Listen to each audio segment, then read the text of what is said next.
Social distancing is a privilege that these people cannot afford. All across India, day laborers rushed to transportation hubs, carrying whatever they could. The nationwide lockdown has put millions out of work and started a mass exodus from the cities. For these people who are leaving New Delhi for their hometowns, the fear of starving is currently greater than the fear of infection with the coronavirus. If we had food, why would we have left? We're not enjoying this. We know that a pandemic is spreading, but we were forced to leave. We're taking precautions and keeping as much distance as we can. The government did nothing. Otherwise, we wouldn't have left. India's efforts to contain the coronavirus have plunged the country into chaos. After transportation was shut down, some state governments arranged buses to bring migrant workers back to their home villages. But in other states, people were left stranded and forced to walk hundreds of kilometers home. Day laborers, street vendors, and other informal workers form the backbone of the Indian economy. With police chasing them off the streets and no savings to fall back on, the lockdown puts many of them at risk. Prime Minister Narendra Modi, who had ordered India's 1.3 billion people to stay home, has apologized for the hardships they are now facing. Especially when I look at my poor brothers and sisters, I think they must be wondering what kind of prime minister I am, who has put people in such a difficult situation. I especially ask for their forgiveness. So far, roughly 1,000 people in India have tested positive for coronavirus, but experts worry numbers could be much higher. Fears are that an outbreak in one of the world's most densely populated countries could result in a catastrophe. Let's bring in DW correspondent Manira Chowdhury. She's in Delhi for us. Just looking at those images, all these people on the move, only 4 hours notice given for this lockdown. Does it seem that Modi and his government were unprepared for this pandemic? Well, the government is being appreciated from certain sectors of bringing about this lockdown at an early stage, but there are critics and there is opposition which are criticizing the government. They are saying that these measures should have been taken much earlier, like in the middle of February. And yes, the fact that the lockdown was announced with just 4 hours of notice is being criticized. And the critics are seeing this 21-day lockdown as the government trying to ramp up its preparation in terms of making available the ventilators and the testing kits. So the critics are seeing this 21-day lockdown as the government buying time to ramp up its preparation. Let's talk about those day laborers that we're seeing those images of. I mean, it seems like an impossible situation for them, right? They're trying to make it home, but of course they risk spreading the virus if they do. If they stay, there's no guarantee of a job or even of food, right? Yes, as I said, the criticized for announcing this lockdown without giving reassurances to people that they will be looked after. Indian economy consists of a large sector of informal economy, and with thousands and thousands of migrant workers who cross borders every single year to bigger cities in search for livelihood. They suddenly found themselves out of livelihood overnight.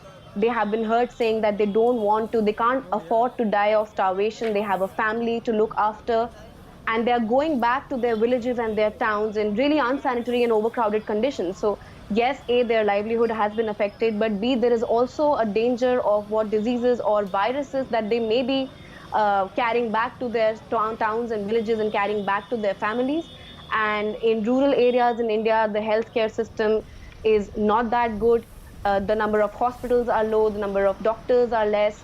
So it looks like this is the kind of community transmission that we all have been worried about, and it may actually lead to a bigger outbreak if this exodus like this continues.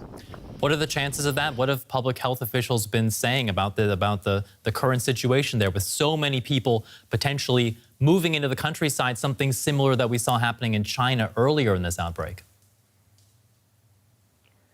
Well, it's important to also remember that the population density in India is thrice as high as that of China.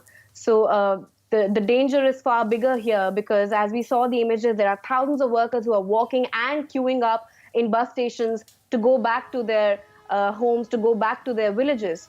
And as I said, the rural healthcare infrastructure is not that well developed. And finally, there is a COVID-19 task force which has started admitting that India is going into the stage 3 of community transmission. But as I said, when it comes to pure numbers in terms of testing kits and ventilators, we are still falling behind on that number. Okay. Manira Chowdhury reporting for us from Delhi on the situation there. Thank you very much. Thank you. Okay, a look now at some other coronavirus developments around the world. The U.S. government's top infectious disease expert is warning the COVID-19 outbreak could kill up to 200,000 Americans. That's according to Dr. Anthony Fauci. He also said that millions could become infected. The South Korean government will provide emergency cash payments to 70% of households to help cope with the economic impact. After a spike of infections in Japan, the Asahi newspaper reports authorities will start banning foreign travelers from the U.S., China, South Korea, and most of Europe. And the price of oil now down to $23 per barrel. That's the lowest price since 2002. It's due to plummeting demand due to the global economic slowdown. Well, around the world, the mantra is now social distancing. But in Greece's overcrowded refugee camps like Moria on the island of Lesbos, that's not so easy. They were already facing dire sanitary conditions even before the coronavirus outbreak began. Many migrants stuck there also have pre-existing health problems. Aid organizations are now calling for the most vulnerable residents to be evacuated in order to prevent a humanitarian catastrophe. In the Moria refugee camp, very few have been able to get a mask to protect against coronavirus. There are more than 20,000 people living here in dire conditions. Lack of food, washing areas, and medicine are the norm. There is a lot of disease here. People are sick. They have fevers and skin conditions like scabies and lice. They cough and have breathing problems like asthma. Officially, there are no COVID-19 cases here, but also no government plan to prevent them, says Doctors Without Borders. Such a scenario would be a disaster for everyone on Lesbos, refugees and residents alike. We're talking about the children, we're talking about pregnant women, and today we're talking about the population of elderly that, in case we will ever have the first positive case of COVID, they will be the one paying the price. Before the pandemic, Germany had agreed to accept unaccompanied minors. That's off the table now, in effort to avoid bringing in outsiders from at-risk groups. Opposition parties have criticized a lack of political will to end the humanitarian crisis. Many politicians say we don't want a repeat of 2015, but we're not talking about millions of people here, just a few tens of thousands. If you're really serious and want to do everything possible to prevent a further outbreak, then we have to evacuate these camps. A camp intended for 3,000 people, housing 20,000. That makes social distancing here close to impossible. Let's bring in Nicholas Panagatopoulos. He's with the International Rescue Committee. That's a humanitarian aid organization working in Lesbos. First of all, we saw those dire conditions in Moria. Now there's a pandemic to worry about. You're on the ground there. Tell us about the current situation. Hello. As you already mentioned, the situation is very, very critical. All aid actors are concerned for both the health and the safety of the people living in the Moria Reception and Education Center and around it, as well as the health and the safety of the host population, the locals. Is there any sort of plan in place there in case there is an outbreak of COVID-19 in the camp? There has been some development towards a plan designed by the Greek CDC called OV in collaboration with 8 NGOs and the prefecture of Northeast Aegean, mainly to install and construct 3 different areas. One area for quarantine, one area for isolation of suspect cases, and another one for triage, so that referrals to the local hospital will be minimized in an effort not to congest it. We've seen during this pandemic already the importance of things like face masks, gloves, ventilators. How much of that sort of important and life-saving equipment is there in the camp? I don't think we can be talking about ventilators in the camp. Basically, primary healthcare is offered in the camp. And for the reason that there are also no protective material to cover the needs of 20,000 people that live in deplorable conditions in respect with sanitation, hygiene, overall protection and safety, access to medical care. We understand that the most important thing right now is to, from the Greek government, to decongest the islands as soon as possible, prioritizing people with chronic diseases, pregnant women, women with newborns, people with special needs, as well as the elderly. You mentioned the Greek government in terms of getting these vulnerable people out of the camp. What about other countries in Europe? Is there international support there? There should be international support in respect with the unaccompanied children, because there was a number of 7 member states that pledged to receive over 1,500 unaccompanied children, and still there has been no progress. With this thing in mind and this situation, there are definitely complexities to go around, but the EU has the means and has the capacity to address this. It should be given its utmost priority. A worrying situation there. Nicholas Panagotopoulos with the International Rescue Committee. Thank you very much. Thank you.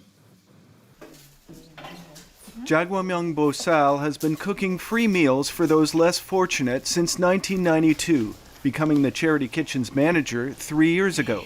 These days, rather than offering soup and side dishes inside, Buddha's temple serves large rice balls for takeout to prevent the spread of the coronavirus. Despite the change in menu, they say diners are grateful. They give us thanks for providing them these rice balls. It's not only a rice ball to them, everyone says thank you. I tell them that they can't get the rice balls without cooperating, waiting in line for a short time, wearing masks and sterilising a bit before they can pick up their food. And they have to avoid eating in the same place. Donations for supplies have declined, and volunteers, unpaid, are scarce in the best of times, and more so now because of the coronavirus. Still, some overcome the worries about catching the virus to dedicate themselves to a cause. Before I came to volunteer here, I was told that this kitchen served the elderly, so some friends told me not to join. But I came anyway, and I think it's worthwhile, and it's okay because of our special cleaning practices. Many of the temple's diners are especially vulnerable. Most are not registered as citizens and therefore ineligible for state aid. The large rice balls here are often their only meal of the day.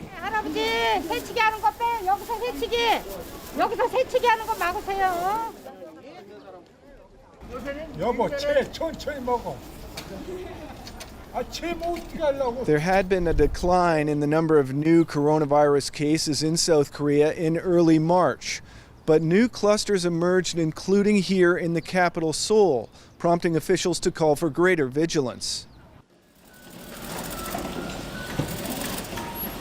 Efforts to increase participation in containing the virus have spread across Seoul's 25 districts to Nowon, where an estimated 500 volunteers answered the call to produce reusable cotton masks. My neighbour told me that she was volunteering to make the masks and suggested we do it together. I also want to use my sewing skill to help others. These days, everybody stays at home, so I thought it would be better to help someone instead of just staying at home doing nothing. Although the cotton fails to offer complete protection from the coronavirus, high-quality disposable masks are rationed. Nowon's leader believes providing 2 cotton masks to each of the district's 500,000 citizens can offer other intangible benefits. What's meaningful is that neighbors help each other when the nation, the people and the community are in great difficulty. It's not important to make 100 or 1,000 masks, but to show the power of the people in Korea to help each other when times are tough. After completing the production process, the masks are delivered. Recipients then often donate their own higher quality medical masks to those more vulnerable. pregnant women, the elderly, and the disabled. Hungary's Prime Minister Viktor Orban will seek an open-ended extension to a state of emergency today in his country's fight against the coronavirus pandemic. Hungary has just begun a 2-week lockdown, and extending the law would give the government the power to pass any decrees it says are necessary to manage the outbreak. But opposition parties and EU institutions fear the move could effectively give Orban a blank check to clamp down on civil rights and democracy. Well, joining me now outside the Hungarian parliament in Budapest is DW correspondent Fanny Fashar. Fanny, we've seen several world leaders introducing these sorts of emergency powers, but this has critics worried, as some referring to this even as a power grab.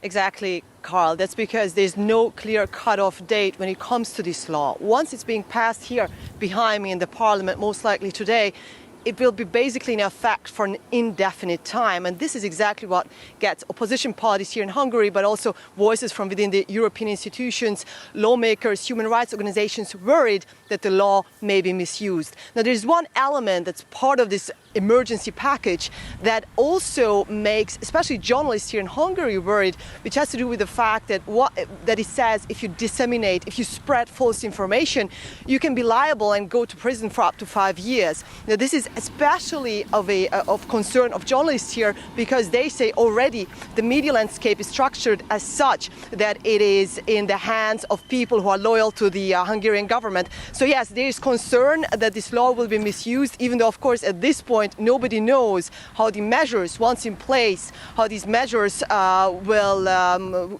sort of be disproportionate to the actual threat, the threat of COVID-19. What about the Hungarian people themselves? What do they think about these potential measures? Well, actually, if you talk to people here on the streets, as I've done during the previous days, you will hear rather concerns about the healthcare system, that they're worried that the healthcare system cannot stand its ground to actually cope with this threat, COVID-19. The majority of people here say that so far they are fine with the measures in place. They feel that this is very important, that there's a partial lockdown here in Hungary. People can still leave their homes, but only to do very, very necessary things. They are so far satisfied, but we're skeptical where frustration is rather increasing when it comes to the actual capability, but also the state capability to help people in need because of a healthcare system who's been chronically underfunded, not only during the current government, but also during previous governments in Hungary. All right, well, that vote expected in Parliament later today. Fanny Fashar on the case for us in Budapest. Thank you very much. Here's a look now at some other stories making news at this hour. The Spanish Coast Guard has rescued over 70 migrants at sea near the Canary Islands. The migrants were brought to port in Gran Canaria and Tenerife where they underwent medical checks. Since the outbreak of the coronavirus, the influx of migrants into Europe has somewhat slowed. A medical evacuation flight bound for Japan burst into flames upon takeoff from the Philippine capital Manila, killing all 8 people on board. Manila's International Airport Authority said the victims were a Filipino-American woman, a Canadian man, and 6 Filipino crew members and medics.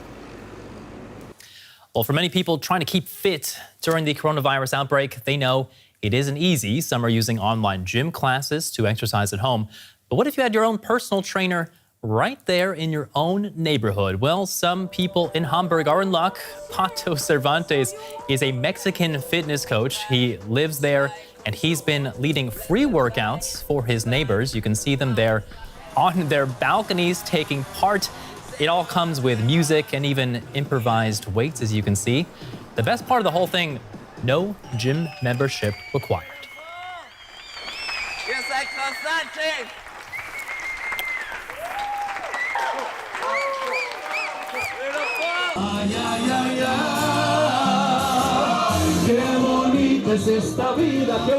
A moment in the limelight for this officer from the Medellin police force. Abandon your fears, life is beautiful, he sings. A message of hope for those stuck inside. And residents watching from the balconies are loving it. Esta es su policía metropolitana. Es un mensaje de su policía de prevención y educación ciudadana. Chao. We're doing this in all parts of Medellin. We're trying to bring hope to the people in this difficult situation. Serenading residents in lockdown is just one of the unusual ways authorities in Medellin are trying to get their coronavirus message across. A hearse is on its way through the streets of the city, but this is not a funeral. On the coffin, the coronavirus, and the message, although we all have to die, let's not get ourselves killed. High up in the air above the city, drones are sent flying. What are you doing in the park? You should be at home, they repeat. Here's hoping that the people of Medellin will get the message.